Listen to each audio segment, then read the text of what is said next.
Si vous êtes nouveau sur la chaîne, n'oubliez surtout pas de vous abonner, de partager et de liker la vidéo. On commence. Le président de l'UFC, Dana White, a évalué où se situe le concurrent poids lourd Tai Tuivasa. Et à ce qu'il paraît, l'homme a grimpé dans la division après sa victoire par élimination directe sur Derrick Lewis.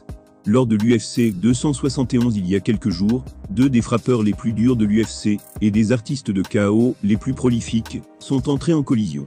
D'un côté se trouvait la bête noire en la personne de Lewis. Ce dernier est le détenteur du record de KO de la promotion. Il venait de terminer un événement principal contre Chris Daukaus en décembre.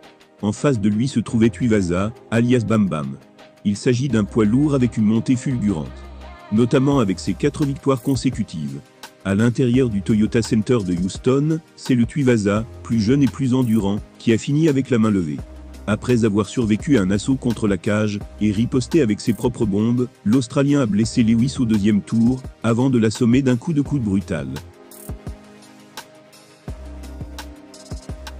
En entrant en 2020, Tuivasa était sur un dérapage. En effet, il a perdu 3 combats consécutifs contre Junior Dos Santos, Blagoy Ivanov et Sergey Spivak. Ainsi, sa place dans la promotion semblait précaire. Après avoir rebondi avec des victoires sur Stefan Struve et Arian Suker, il a réintégré le classement, avec des KO mémorables en 2021. Il les a infligés à Greg Hardy et Augusto Sakai. Et maintenant, rejoint les discussions, pour faire partie de l'élite. Notamment avec un arrêt tonitruant contre le double challenger au titre des poids lourds, à savoir Derrick Lewis. Le ciel semble donc être la limite pour Bam Bam.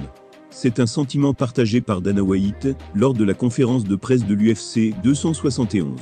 Pendant cet événement, on lui a demandé, où la dernière victoire de l'Australien, le place dans la division. Le président de la promotion a déclaré qu'il s'attend à ce que Tuivasa connaisse une forte ascension, dans l'échelle des poids lourds lors de la prochaine mise à jour du classement.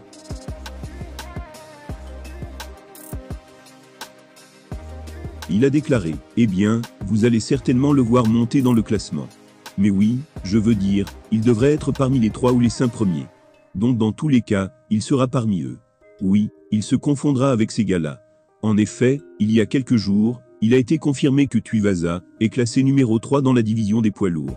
Lors de l'évaluation de la forme actuelle de l'image du titre, White a placé Tuivasa aux côtés du champion en titre Francis Ngannou.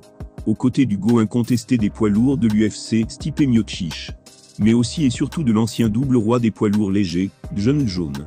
Le patron de la promotion a continué en disant « Nous verrons d'ici très bientôt comment tout cela se déroule.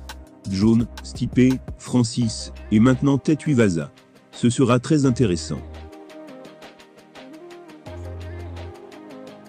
Après cette victoire brutale de l'Australien, l'attention de l'UFC a été attirée.